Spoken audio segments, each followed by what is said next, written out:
Hoy vamos a hablar acerca del Señor Jesucristo en gloria en medio de las iglesias. Vamos a hablar acerca de Apocalipsis capítulo 1, versículo 10 al 20. Vamos a tomar 10 versículos, no para hablarlos todos ahora, sino que vamos a hablar más o menos, o tomar 5 versículos aproximadamente. Pero vamos a leer los versículos que tenemos aquí, del 10 al 20. Dice la Escritura: yo estaba en el Espíritu en el día del Señor y oí detrás de mí una gran voz como de trompeta. Eso es lo que nos habla aquí, ¿no?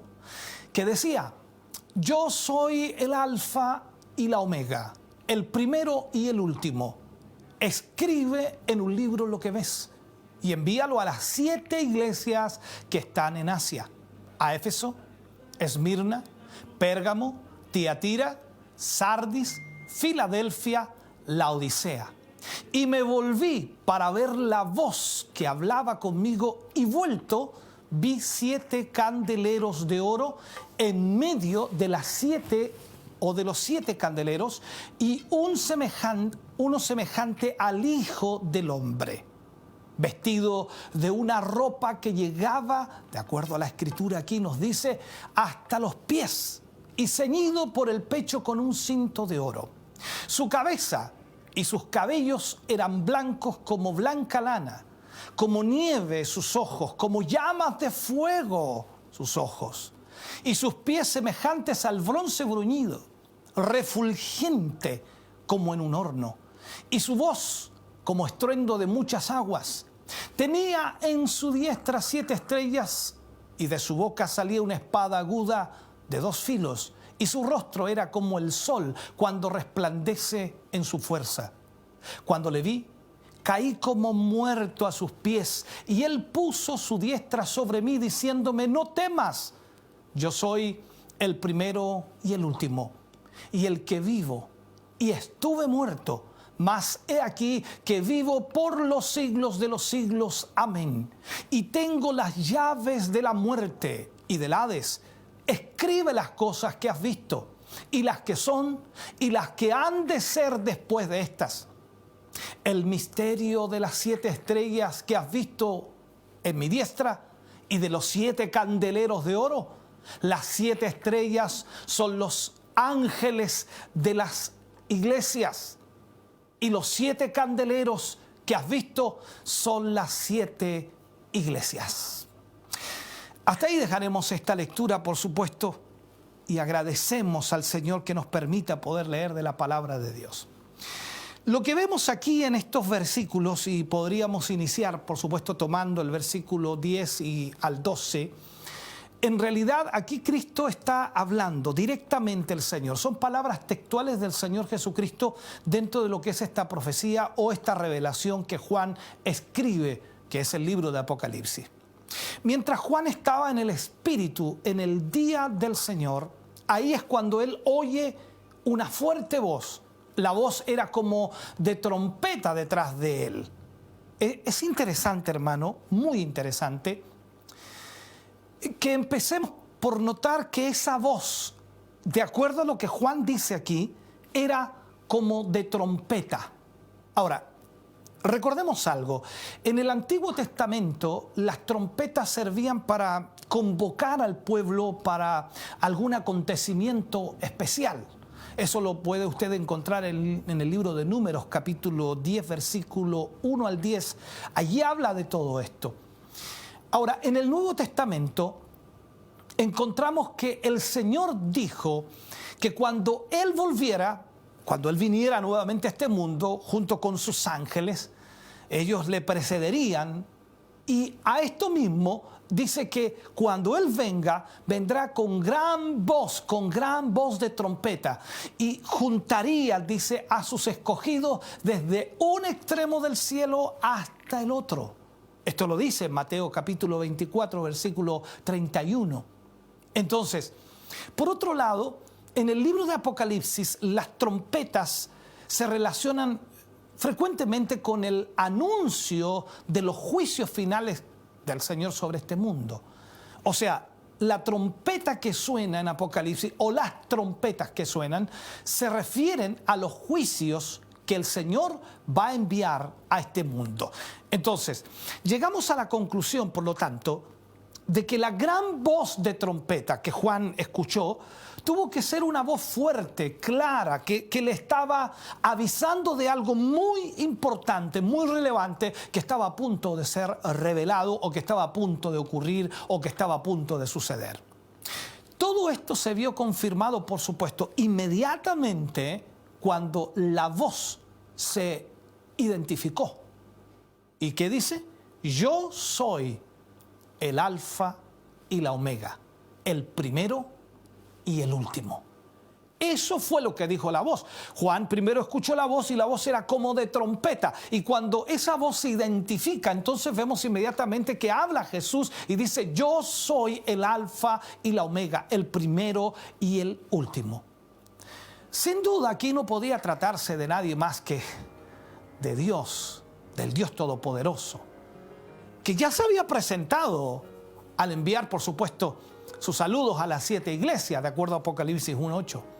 O sea, aquí vemos entonces que lo que está sucediendo es que Jesús se presenta ante Juan y habla. Ahora, Dios está también hablando aquí y dice, yo soy el Alfa y la Omega, principio y fin. Por supuesto, estamos hablando de Dios y estamos hablando de Cristo.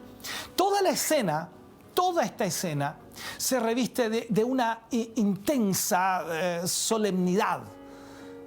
Y cuando vemos entonces que viene este mandato del Señor y le ordena al Señor a Juan y le dice, escribe en un libro lo que ves. O sea, no lo guardes tan solo en tu mente o en tu corazón. No. Escríbelo en un libro. ¿Qué cosa? Lo que ves, y envíalo a las 7 iglesias que están en Asia, a Éfeso, a Esmirna, a Pérgamo, a Tiatira, a Sardis, a Filadelfia y a Laodicea.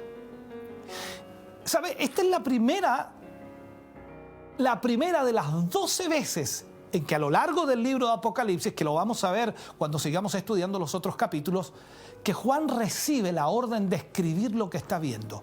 O sea, en 12 oportunidades Dios le habla a Juan y le dice a Juan, escribe lo que ves. Lo vemos en Apocalipsis 1:19, lo vemos en Apocalipsis capítulo 2, versículo 1, versículo 8, versículo 12, versículo 18. Lo vemos en Apocalipsis capítulo 3, versículo 1, 7 y 14. Estoy dándole algunas referencias. Lo vemos en Apocalipsis 14, 13. Lo vemos en Apocalipsis 19, 9. Lo vemos en Apocalipsis 21, 5. Todos estos versículos y todo esto habla de que Jesús le dice a Juan que escriba lo que ve. Y es un detalle importante, hermano. ¿Por qué lo marco?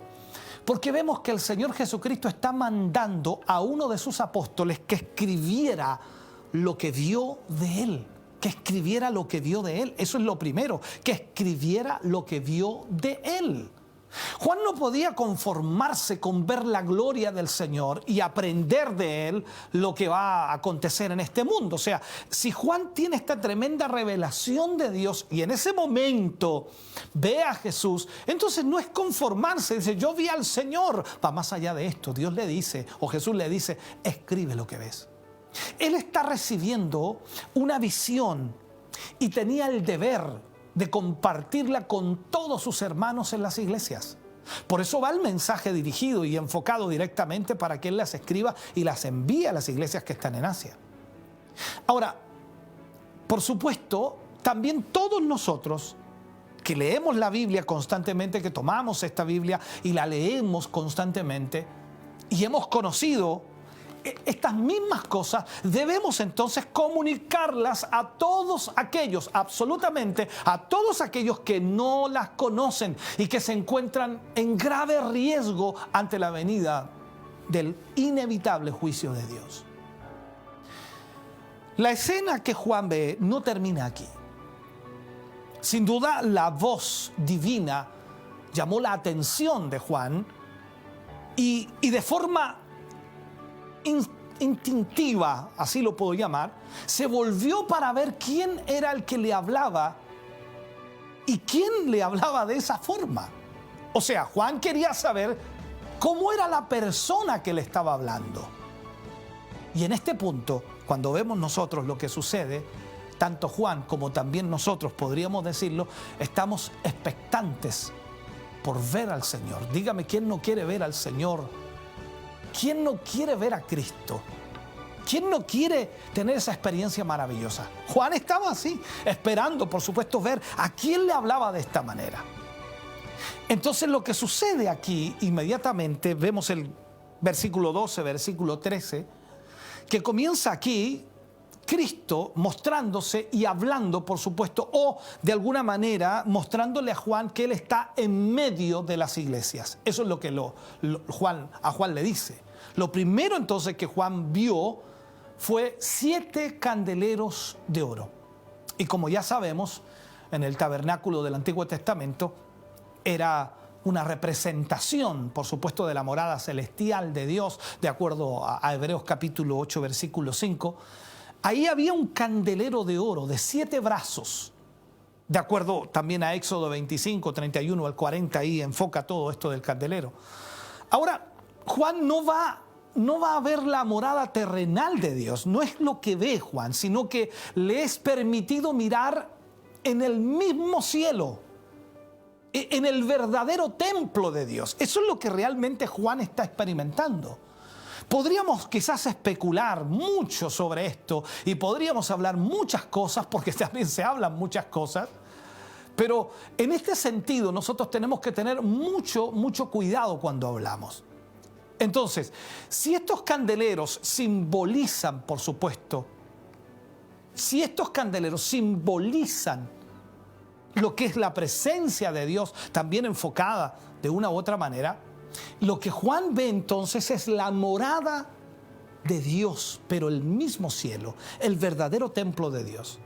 Y como dije, si podríamos nosotros especular sobre lo que simbolizan estos candeleros, pero el Señor mismo nos da su interpretación al identificarlos como las 7 iglesias.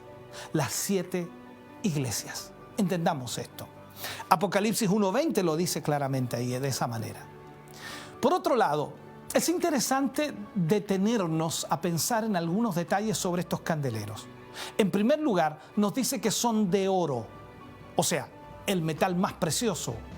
Y con ello nos da a entender que desde la perspectiva de Dios, las iglesias son lo más bello, lo más valioso que hay en esta tierra. El oro también simboliza increíblemente la pureza, la gloria. Bueno, hay muchas cosas que simboliza el oro. En la Biblia estoy hablando, no terrenalmente, sino en la Biblia.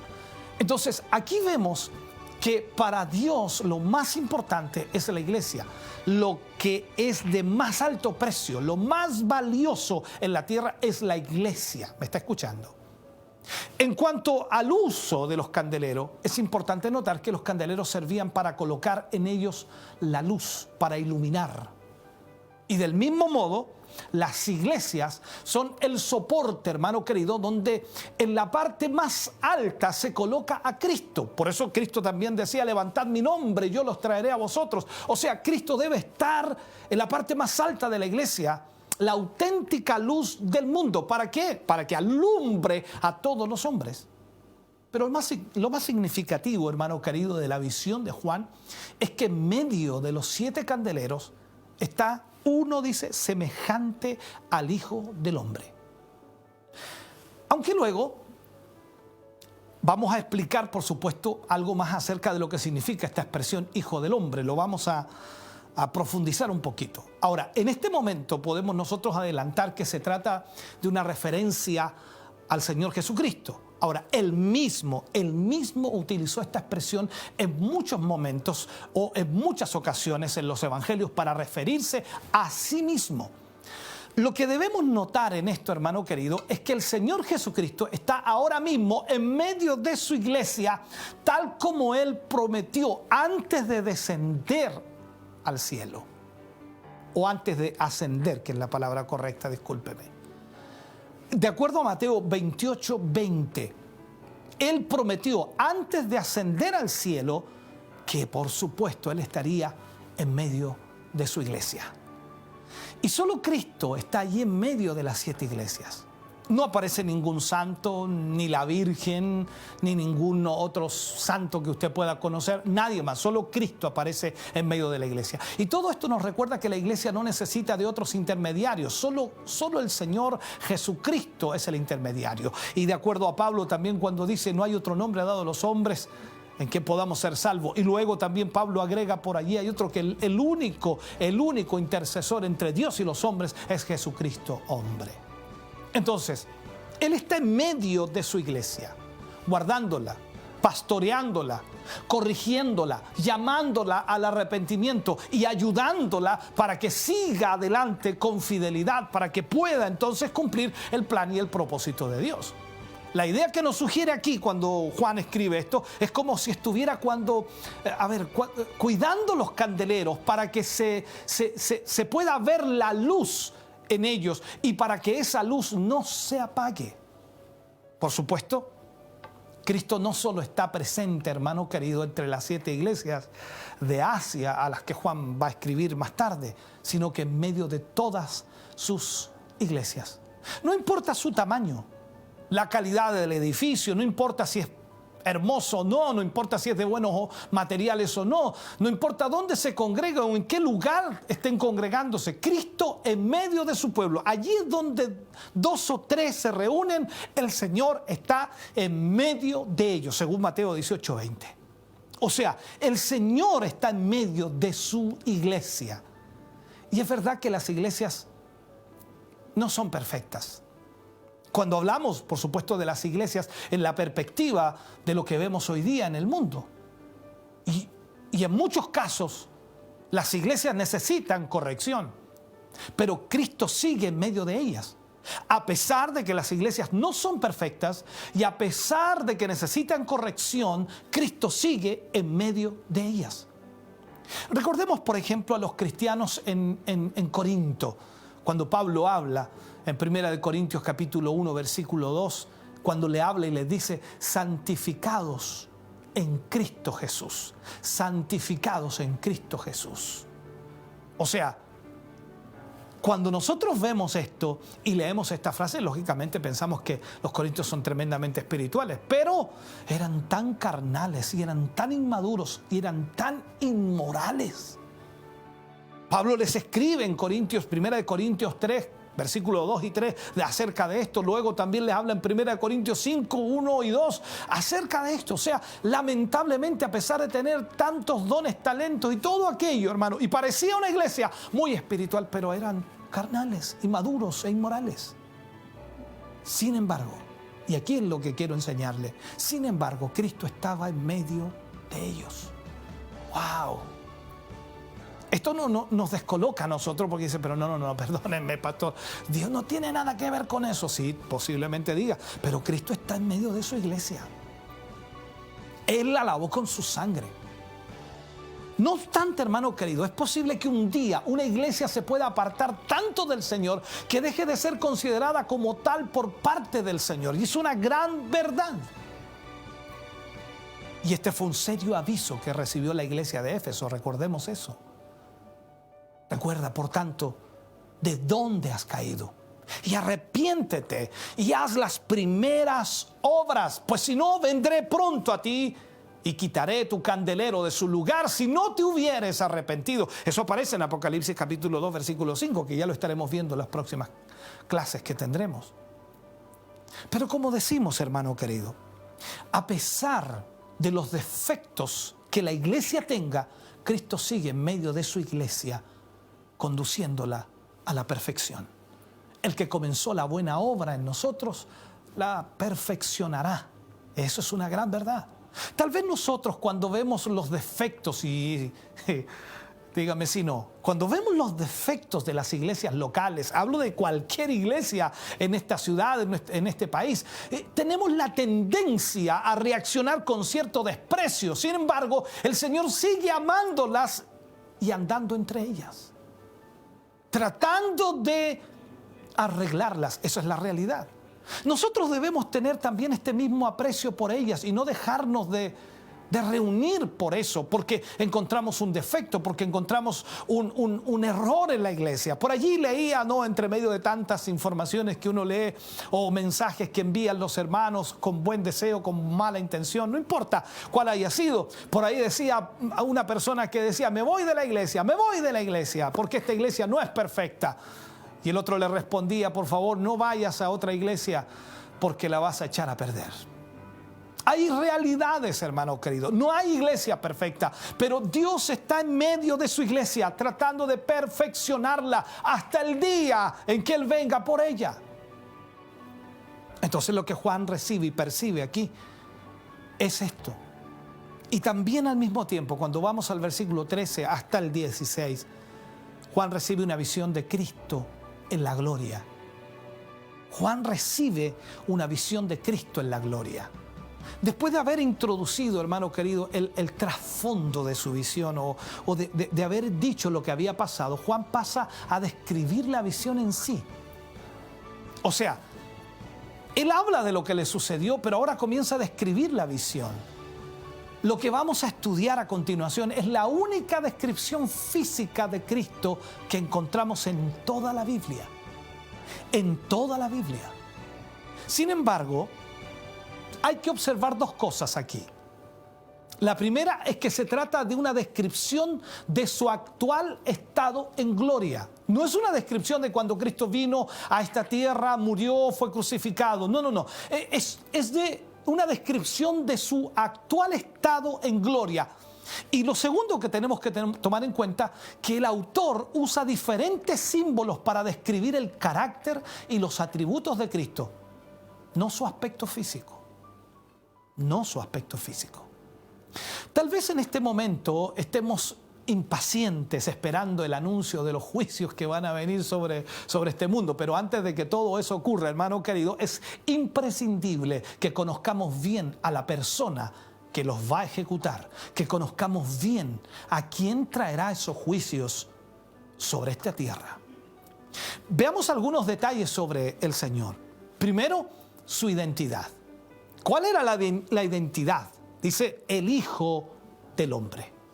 Juan comienza diciendo que vio a uno semejante al Hijo del Hombre. Podría haber dicho que vio al Señor Jesucristo en gloria, pero no lo hace. En su lugar utiliza esta fórmula un poco más complicada, ¿no? Pero inmediatamente nos da a entender y nos recuerda de alguna forma la visión que tuvo el profeta Daniel, que describió en su libro de Daniel en el capítulo 7. Y es importante ver que la relación que este capítulo de Daniel tiene con el pasaje que ahora estamos estudiando es impresionante. En este capítulo 7, Daniel tuvo una visión acerca del futuro y vio el poderío de 4 grandes imperios, tremendos imperios gentiles que habrían de venir. Cada uno de esos imperios era representado por una bestia monstruosa, terrible. Y recordemos algo, de la cuarta de estas bestias surgió un cuerno pequeño, dice Daniel. Daniel capítulo 7, versículo 25, dice que hablará palabras contra el Altísimo y a los santos del Altísimo quebrantará y pensará en cambiar los tiempos y la ley. Ahora, se trata aquí, por supuesto, del anticristo que aparece al final de los tiempos. Es una gran realidad. Pero Daniel también vio cómo ese malvado personaje era destruido por uno como hijo de hombre. Esa fue la palabra que usó Daniel. Como uno o por uno como hijo de hombre. Que sería el heredero legítimo de todos los reinos de este mundo por toda la eternidad. O sea, todo esto, hermano querido, nos lleva a preguntarnos, ¿quién es este hijo de hombre que hará tan grandes cosas, que hará cosas tan extraordinarias? Afortunadamente, la Biblia nos da la respuesta, puesto que el mismo Señor Jesucristo usó con mucha frecuencia este título para referirse a su propia persona. Lo hizo en distintos contextos. Y aquí resumimos algunos de ellos para que usted pueda, por supuesto, entenderlo y puedan ser útiles también para lo que vamos a hacer. La primera ocasión que vamos a considerar tuvo lugar cuando Jesús y sus discípulos se acercaban a Cesarea de Filipo. Y allí en el camino preguntó a sus discípulos. El Señor les pregunta a ellos: ¿quién dicen los hombres que es el Hijo del Hombre? ¿Qué está diciendo ahí el Señor? Recuerde a quién vio Juan, a uno semejante, parecido al Hijo del Hombre. ¿Y cuál es la pregunta que hace el Señor a sus discípulos? ¿Quién dicen los hombres que es el Hijo del Hombre? Por supuesto que estaba refiriéndose a su propia persona. Él estaba preguntando por él mismo. Entonces, las respuestas fueron variadas. Aquí los discípulos comenzaron a responder, pero aunque todos tenían un elevado concepto de él, ninguno de ellos logró ver quién era él realmente. Sin embargo, cuando a continuación repitió, escúcheme bien, repitió la misma pregunta a los discípulos, diciéndole: ¿quién dicen ustedes que soy yo? Por decirlo así, parafraseándolo, Pedro contesta, inspirado por una revelación divina, diciendo: tú eres el Cristo, el Hijo del Dios viviente. ¿Cuál era la pregunta? Recordemos: ¿quién es el Hijo del Hombre? Esto aparece en Mateo capítulo 16, versículo 13 al 17, para que lo anote, lo apunte allí. Entonces, el Señor le confirmó que estaba en lo cierto. El Señor confirma a Pedro que estaba en lo correcto y le bendijo. De aquí sacamos varias conclusiones. La primera es que la expresión Hijo del Hombre o Hijo de Hombre era un título mesiánico. Tú eres el Cristo. La segunda es que describía una persona divina, el Hijo del Dios viviente. Otra vez en la que el Señor usó este título la encontramos en el libro de Juan capítulo 5 versículo 27 y dice textualmente: el Padre le dio autoridad de hacer juicio por cuanto es el Hijo del Hombre. Como decíamos, este título se origina a partir de la visión de Daniel que vemos, por supuesto, en Daniel capítulo 7, versículo 13. Y en el contexto de esa cita nos encontramos ante los juicios de Dios sobre los reinos de este mundo y también del anticristo. De acuerdo a Daniel capítulo 7, versículo 9 al 11. Ese juicio es ejecutado por el Hijo del Hombre. Quiero marcar muy bien esto, ojalá lo pueda entender. Ese juicio es ejecutado por el Hijo del Hombre, a quien el anciano de días, de acuerdo al contexto bíblico, el anciano de días le ha dado el dominio, gloria y reino para que todos los pueblos, naciones y lenguas le sirvieran. Su dominio es dominio eterno, que nunca pasará, y su reino uno que no será destruido. Daniel capítulo 7, versículo 14 es lo que dice. Por lo tanto, deducimos, hermano querido, de esta asociación que el título Hijo del Hombre se refiere al juez supremo de este mundo, a quien le corresponde, escúcheme bien, juzgar y reinar eternamente y sobre todos. Cuando Jesús fue arrestado y estaba siendo juzgado por el Sanedrín judío, el sumo sacerdote que le interrogaba le preguntó directamente, es una pregunta directa a Jesús. ¿De quién? Del sacerdote, del sumo.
Bien, ya estamos de vuelta. Esto es parte del en vivo, ¿no? Estamos en vivo y eso es parte de. Entonces, recordemos algo, recapitulemos un poquito. Jesús le pregunta a los discípulos, ¿quién dicen los hombres que es el Hijo del Hombre? Y ellos le dicen un montón de respuestas que en realidad, de alguna manera, con el respeto que Jesús merecía, pero aún ninguno de ellos supo quién era. Pero cuando le pregunta a ellos directamente, ¿quién dicen ustedes que soy yo? Ahí responde Pedro y le dice, tú eres el Cristo, el Hijo del Dios viviente. Jesús entonces, cuando estaba frente a el sumo sacerdote en el Sanedrín judío para ser interrogado, cuando fue arrestado, por supuesto, entonces vemos que el sacerdote lo interroga y le pregunta directamente al Señor Jesús. Te conjuro, le dice, te conjuro. Esa fue la palabra que usó el sumo sacerdote. Te conjuro por el Dios viviente que nos digas si eres tú el Cristo, el Hijo de Dios. A lo que Jesús contestó, tú lo has dicho. Y además os digo que desde ahora veréis al Hijo del Hombre sentado a la diestra del poder de Dios y viniendo en las nubes del cielo. El sumo sacerdote y el resto del tribunal se escandalizaron por estas palabras y dijeron que era una blasfemia terrible que debía ser castigada con la muerte. Esto lo va a encontrar ahí en Mateo capítulo 26, versículos 63 al 66. Entonces, para ellos, Jesús era un simple hombre que se estaba haciendo Dios. Eso es lo que ellos entendían. O sea, este Jesús estaba haciendo Dios. ¿Cómo se atrevía a apropiarse de la profecía de Daniel para sí mismo? O sea, eso es lo que estaban viendo aquí los del Sanedrín, el sacerdote. Entonces, entendamos esto. El Señor ya sabía lo que se proponían. El Señor Jesús ya sabía lo que querían hacer. Y sabía también que ese juicio era simplemente un trámite para intentar cubrir de una u otra forma la legalidad, el asesinato del Señor Jesús, que de antemano, por supuesto, ellos ya habían acordado, porque recuerde que ellos querían matarlo. Pero era precisamente ese rechazo de los líderes judíos lo que daría cumplimiento a la profecía de Daniel. Porque después de su muerte, Jesús resucitaría y, por supuesto, ascendería al cielo, donde sería glorificado a la diestra de la majestad de Dios en las alturas. Con esto se corresponde entonces la visión, y esto es una realidad, la visión que tuvo Daniel cuando vemos que en las nubes del cielo se acercaba uno que era llevado hasta el anciano de días y al que se le daban absolutamente todos los reinos de la tierra. Daniel capítulo 7, versículo 13. Por supuesto, la visión de uno que venía en las nubes del cielo no se refiere aquí a la segunda venida de Cristo, sino a su ascensión, o sea, al hecho de que Jesús iba a ascender al cielo, de acuerdo al libro de Hechos capítulo 1, versículo 9 al 11. La última referencia que queremos notar aquí, y es importante marcarlo, en este resumen que estoy tratando de hacer, la encontramos en el sermón profético del Señor. Allí anunció su segunda venida en gloria. Lo vemos en Mateo capítulo 24, versículo 30. Y dice, y verán al Hijo del Hombre. Nuevamente utiliza ahí la frase, ¿no? Verán al Hijo del Hombre viniendo sobre las nubes del cielo con poder y gran gloria. ¿Sabe? Es interesante ver cómo este pasaje se relaciona con la visión de Daniel. Es muy interesante. El Señor dijo que su segunda venida tendría lugar, de acuerdo a Mateo 24, 29, dice que tendría lugar inmediatamente después de la tribulación de aquellos días. Y Daniel hace notar que el Hijo del Hombre, así lo dice Daniel, que el Hijo del Hombre recibiría el reino después de que el anticristo, que había perseguido a los santos, fuera derrotado. Y esto es lo que hará el Señor en su venida. Por lo tanto, el título Hijo de Hombre describe al Señor Jesucristo como Mesías, como juez supremo, como Dios y Rey soberano. ¿Me está escuchando? El título Hijo de Hombre describe al Señor Jesucristo como Mesías, juez supremo, Dios y Rey soberano.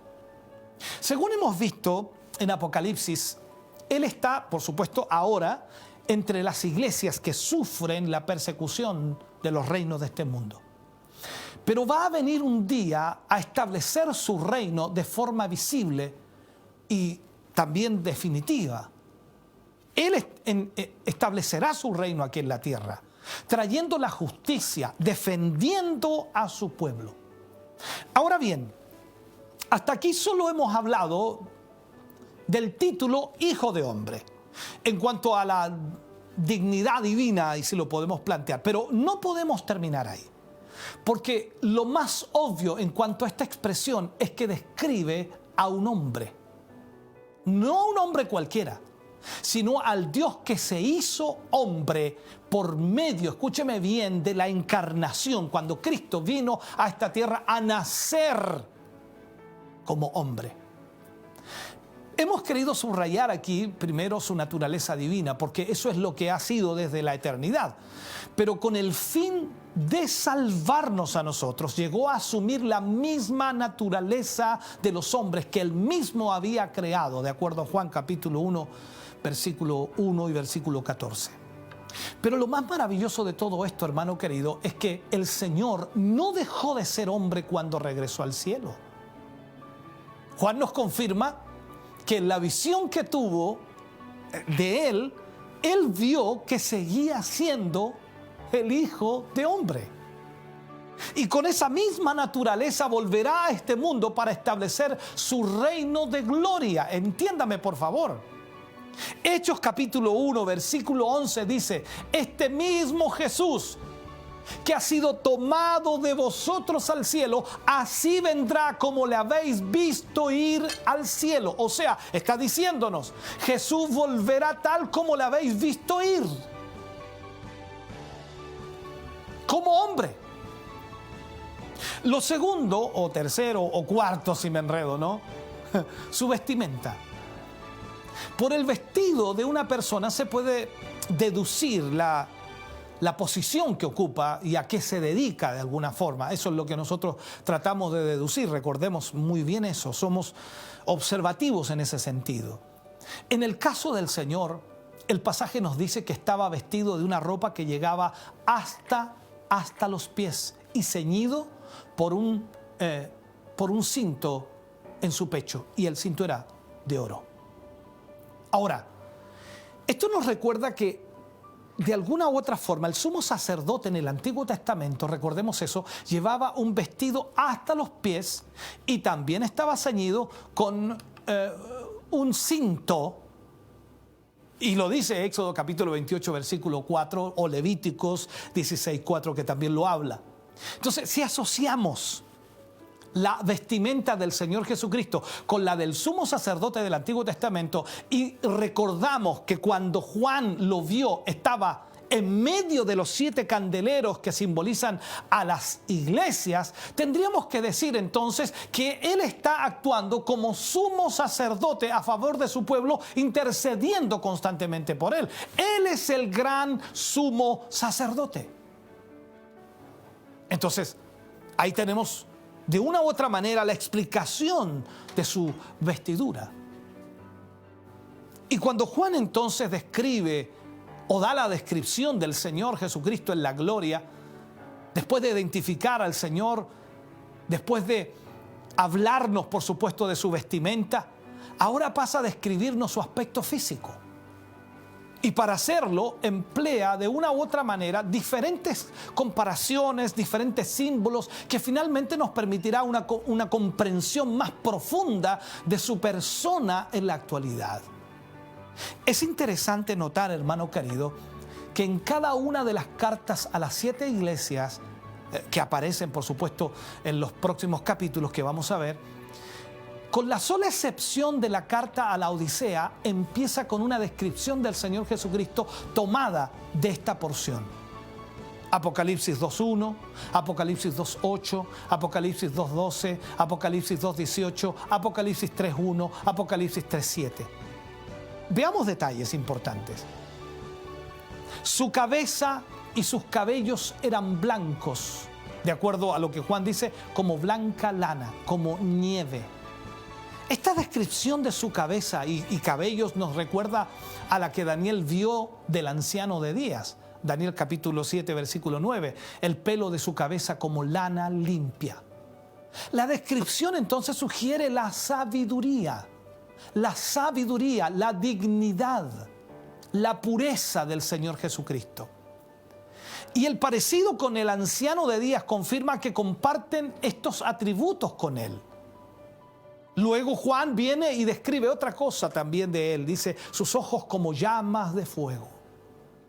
Una de las ideas que transmite, por supuesto, esta frase es que no hay nada que se pueda esconder de la mirada penetrante del Señor.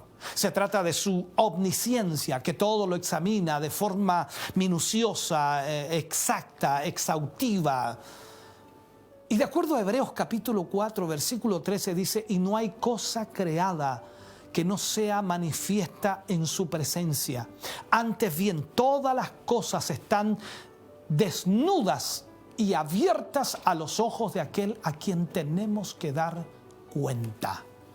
O sea, los ojos del Señor Jesucristo no solo ven, sino que saltan como llamas de fuego para destruir toda maldad.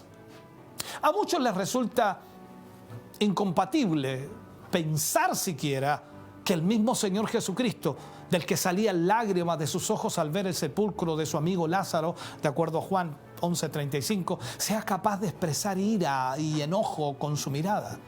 Pero no nos engañemos, sus ojos no estaban rojos de llorar, sino como un anuncio del juicio que Él va a ejecutar sobre todo aquello que se opone a su voluntad y a su santidad. Entonces ahí vemos lo que Juan está expresando, ojos como llamas de fuego. Luego nos dice Juan, y sus pies semejantes al bronce bruñido, refulgente como en un horno. Ahora, si sus ojos eran como llamas de fuego, ahora pasa a describir sus pies como de bronce bruñido, refulgente, como en un horno. O sea, la idea es que el bronce estaba resplandeciente, como si aún estuviera todo el color o el calor del horno allí en ese bronce, como si estuviera, no sé, al rojo vivo, ¿no?